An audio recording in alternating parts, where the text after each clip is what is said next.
In 1986, an Australian publisher contacted me to ask if I'd take a tarot book publicity tour for a UK author. I agreed, and a few weeks later, a copy of the title arrived. Soon after that, I was on TV, extolling the virtues of a book I'd barely read. It was like a wild nocturnal dream after consuming too much chocolate.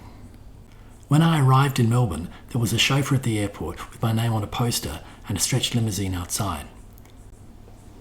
At my hotel, I was shown to a suite on the 20th floor with a dining table for 12 and 2 king-size beds pushed together in the main suite.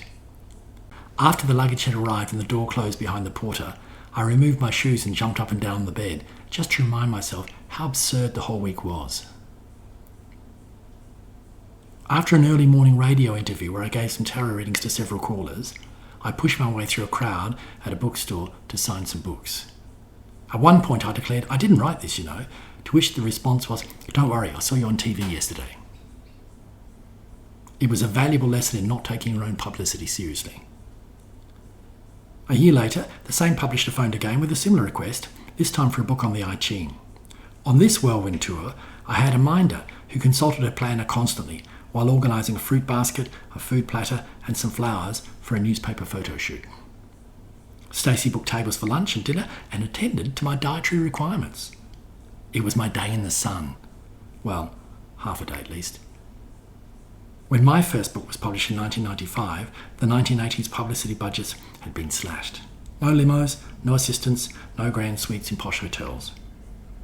For my fourth book, I was handed an air ticket and told to find my own way to radio and TV studios interstate.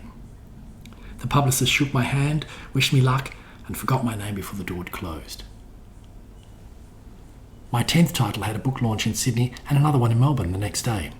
The Melbourne launch was organised by Australian designer Christina Rhee, and it was a swish affair, with roving photographers and waiters with food and drinks trays, pushing through a throng of well-lubricated and well-dressed locals.